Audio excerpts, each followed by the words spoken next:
Hello and welcome. My name is Murwira, author and founder of From Means to Ends. I coach and teach people effective self-development, not self-help, self-development to move from just reading and knowing about self-help and success to actually becoming what you want to become. Right, self-help is pretty much like drugs. Everybody has had an experience with self-help, but the more people that get so much invested in self-help, what ends up doing is they spend years, I did spend years, just reading and studying about self-help, and the trouble is they actually forget the reason why they started the journey in the first place. Self-help can take forever, but sadly, without even helping yourself in the process. Now you'd agree that that's hardly any help. The biggest problem that I discovered with self-help is the most haphazard and unorganized study on the planet. Everyone simply starts from anywhere, and it's usually through a book or some recommended material. I think for me it was the book The Magic of Thinking Big or Think and Grow Rich by Napoleon Hill, either one of the two. And what happens is you read the first book, you feel hyped, and you expect change naturally to come. Nothing happens, and you jump onto the next book that promises bigger and faster results, and again nothing happens. You jump on the next one, and from there it's an unending circle of anxiety and suffering. And there's also a lot of overwhelming material in self-help, and some authors, if I can call them that, have used this to their advantage by using catchy titles on their books, like I can make you rich, I can make you happy, I can make you whatever you want to be made. And when you are on the path to following your dreams, you are at your most vulnerable, and you fall prey readily to anything or anyone promising a way out. I did the same, and I went all the way out. Now, if you're new to the process, or whether you've been at it for a long time or for some time, I'm sure by now you're well vested in the universal laws, the law of attraction, using mantras, triggers, and visualizations. You pretty much visualize yourself becoming the person that you want to become, or achieving what you want to be, or what you want to achieve. And the funny thing with visualizations is, as it's taught in most self-help material, you're encouraged so much to use emotion, to visualize with vividness, project yourself, see yourself as that person or thing that you want to become. And you could spend a whole lifetime just visualizing. And I'll tell you one thing, nothing is going to change just from your clear and vividness of visualizations. I mean, look, you obviously know the type of house or mansion that you want to live in through your visualizations. You can even smell that new leather in the beast of car that you want. But if you are honest enough with yourself and look back from when you started visualizing, let's say that car for example, you will find that that car has now had many more other new models from the time you started visualizing it. But that didn't bother you, because then, as it's taught, you simply projected yourself to the new model, and the circle will keep on going on. You keep on projecting yourself and never actually becoming. So that's not the point of self-help, is it? Now, I'll give you an example that you might probably maybe not want to hear, or might find a bit hard to swallow. Thoughts can take you anywhere. Visualizations can take you anywhere. And there's a fine line between those. There's also fantasy. Now, when you use those visualizations, you are no different to somebody who's basically masturbating with thought, projecting themselves, and committing what I would call the highest level of self-help prostitution, which is literally every night you sleeping with a different book or podcast. Now, that's a fantasy. And as with all fantasies, the moment you snap back to reality, you are in the exact predicament that you were in before the flight of fancy. Life is not a fantasy, and the threat of an unhappy ending and impending doom is very real, and it has come true for many. Now, if you are the seeker of dreams and success, let me talk of success now. You would find that success has evolved over the years. Before, you might recall that success in other material and books, success had been attributed to, say, failure. Then it came to mindset, positive mindset as it's put, and then it came to habits. So success is ever evolving. So you can never get the time enough to learn all that you need to learn about success to then automatically become a success. Even if you wanted to. Nowadays our world is fast-paced. Technology is moving at a rapid speed. But it's not only technology that's doing that. Success too has evolved to now include sciences like say NLP, the neuro-linguistic programming, the EFT, emotional freedom tapping techniques, and all the other various quantum and non-quantum ideologies. Now, while all those nuances, as I like to call them, claim to modify success and bring good and better results from the yesteryears, the takeaway here is you cannot improve something that you don't have. You want success, right? So what you need is to have that success first before you can even start thinking about improving it. You cannot improve what you don't have. You see, I went all the way out. I spent years literally reading, going from book to book, podcast, seminar, just chasing the dream, if you like to put it that way. There's nothing that I missed.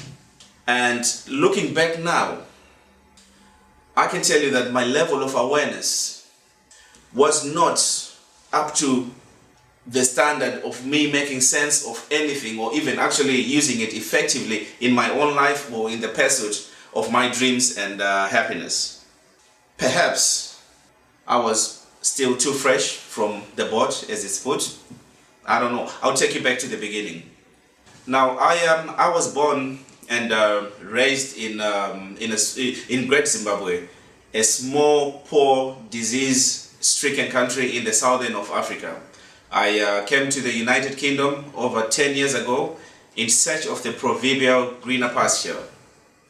Now, growing in Africa is very different to growing up or probably maybe living in the UK or pretty much any first world, developing or anything in between world.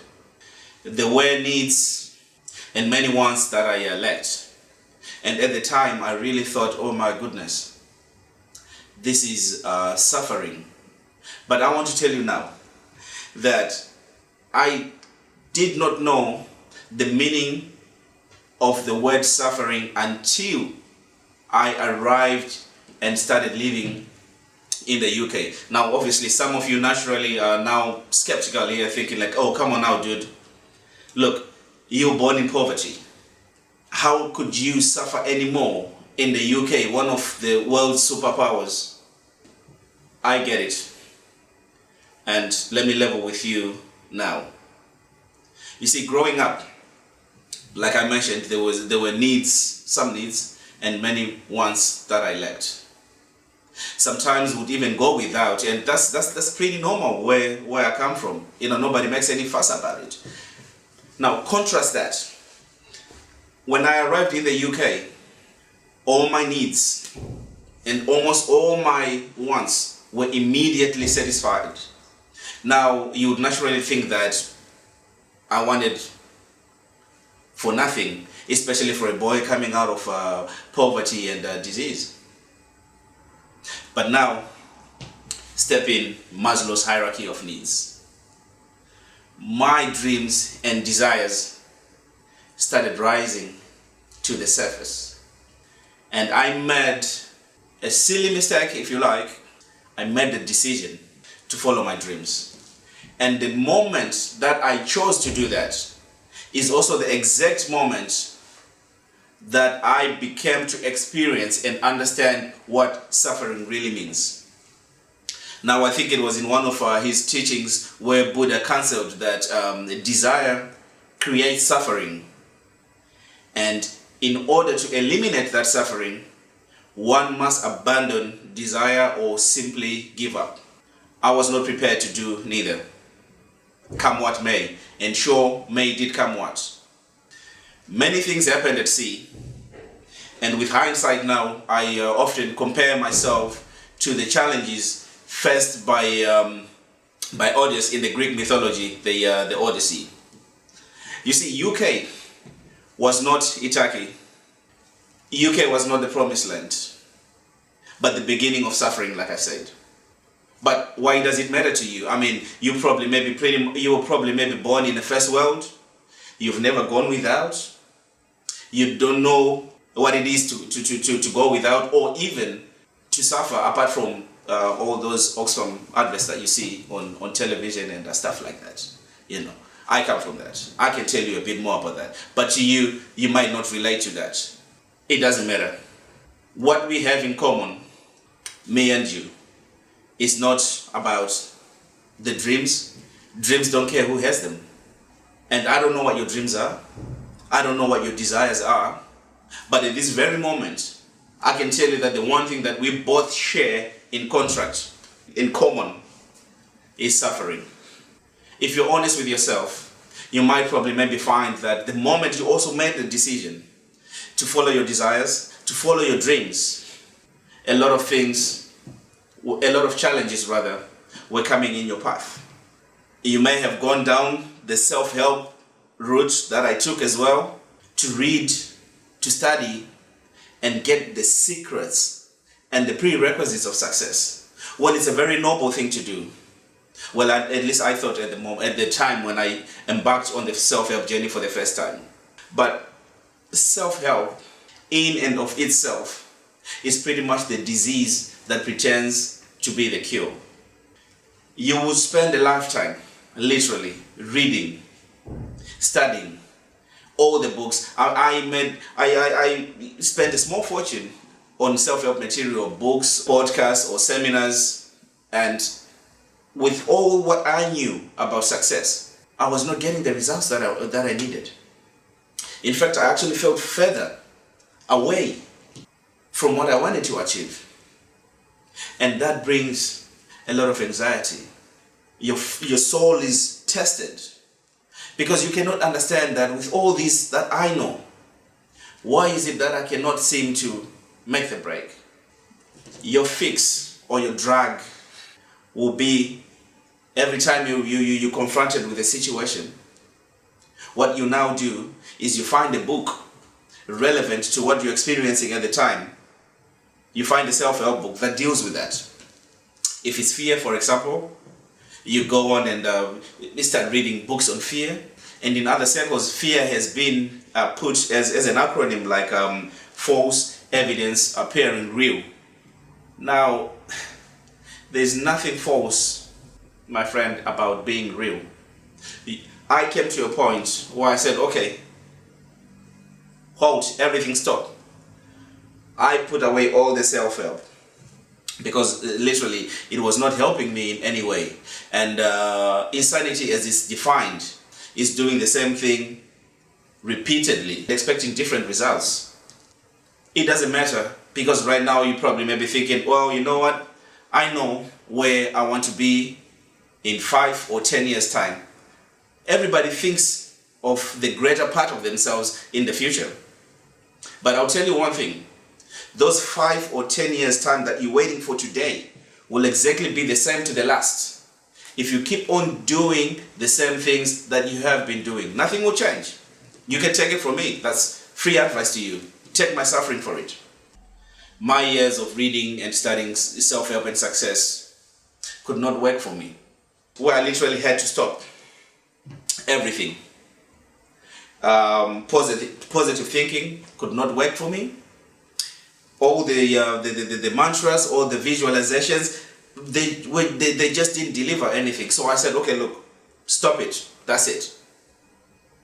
I stopped expecting success to be brought to me by a positive mindset, to be brought to me by a book, to be brought to me by anything else, secret or whatever it is.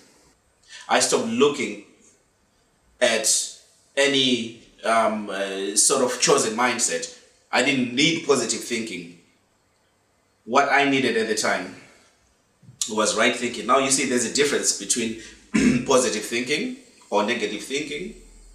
In between, there is right thinking. Positive thinking, as much as positive, like I can think about a situation, it's not going to change it because I'm thinking positive. It will make me feel good, but the situation is not going to change. But right thinking is when you come face to face with yourself, is to admit that you are suffering. But with that admission also comes the honesty of questions like, what must happen? What must I do to move right forward? I looked back inside. And what happened at the time, I remember I asked myself 3 fundamental questions. And I say fundamental questions because they then became the basis and foundation of my own success and experiencing the results that I needed. The first question I asked myself is, okay, 1, forget all the books, but what is the one thing, what must happen or what should I do in order to move from where I am to where I want to be, from means to ends? Number 2 was, what transformation must take place for me to become that? I mean, I certainly wasn't a caterpillar, so changing into something, transforming into something was way out of the question. I pondered on that question for some time, and I came across an ancient alchemy process, the magnum opus, which is a 4-part process of turning lead into gold. Now, I don't know anything about alchemy, and magnum opus, when I wrote magnum opus, it's nothing to do with alchemy, but the transformations that I had to go through. Now, when the third question that I asked myself is, okay, now look, what must I do to make my life a success? And I didn't want all that fluffy, glossy self-help books and material again to sort of hype me up again and tell me like, oh, you need to do this, you need to... No. I went an opposite way.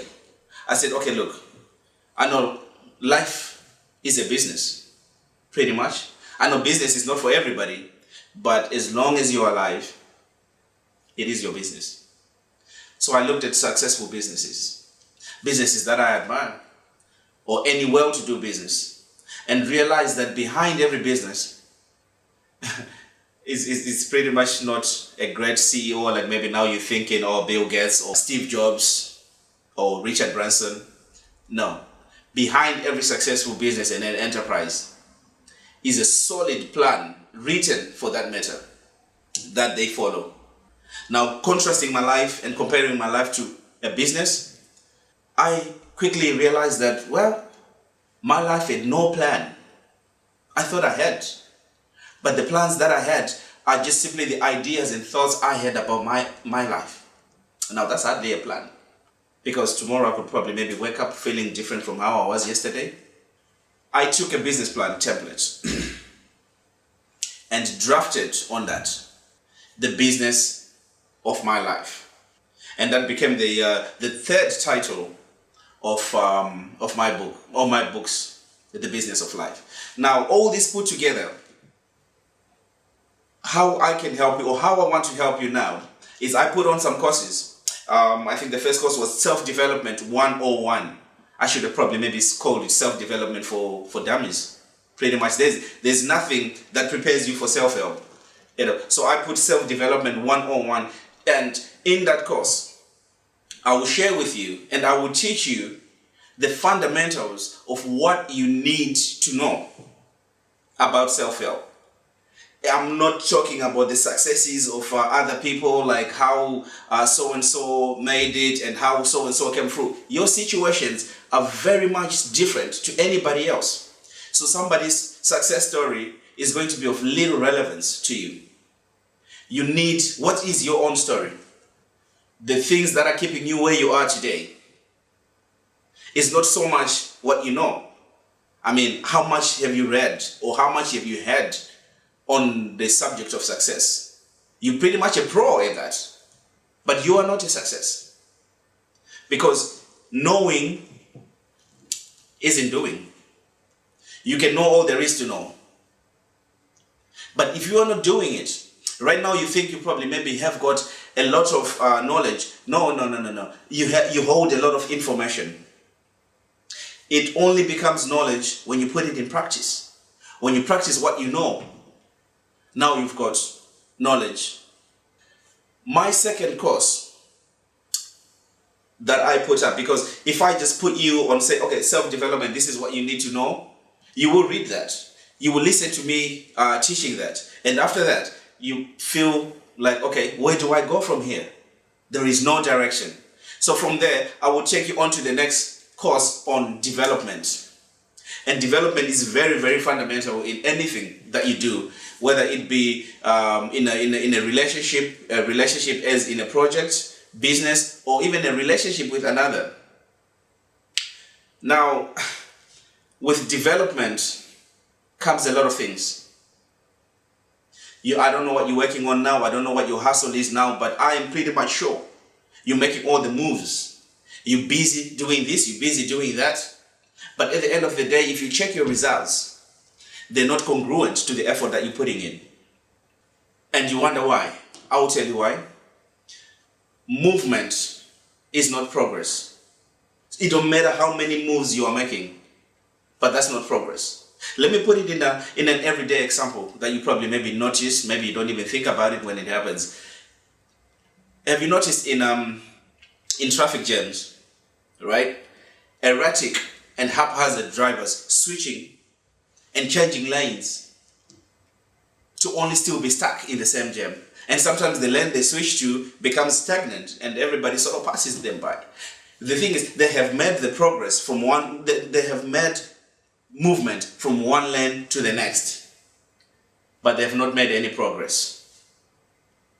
So all your movements right now, if they're not contributing to a worthy end, if they are not giving you the progress and the growth and development to the next stage, then you will spend the rest of your time just making moves here and there, making moves. I will teach you about effective development of either business or project, effective development of yourself. And when you understand that, you will now need to know how to perform. Now in sports, I think in sports it's often said that, if I can recall correctly, it's form is temporary and class is permanent. I think something like that. It might actually be the other way. But nonetheless, life is different from sports. And the rules are also different and very parallel to that. In life, your form is not your physique. Well, I mean, obviously, maybe that might be included somewhere down the line. But your form is how you show up, whether to challenges, how to show up to goals, how to show up to any projects that you're working on. How do you deliver? That is your form. So it doesn't matter whether we take you from where you are right now and put you in a different place. Your form should always be able to carry you right through. And your class, and talking to you at this very moment, if you are not where you want to be, your circumstances might be challenging. I don't know what your circumstances are, but I can tell you one thing, that's the class that you're in now, but that is temporary. That can change. It all comes and depends on how you're going to perform. So in Optimal Performance course, I will teach you how to perform and deliver at your utmost. Not only at those infrequent times, you know, when you do something and you really feel like you really smashed it right out the park. these are very far in between and isolated moments that you experience, just pockets of joy and happiness here and there. But I can teach you how to be consistent in the development and the progress and ultimately the growth of what you're working on.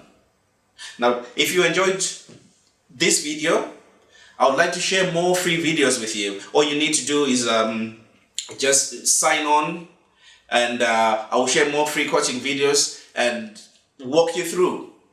You can learn from my mistakes. It's up to you if you want to choose to go it your way. It took me a long time.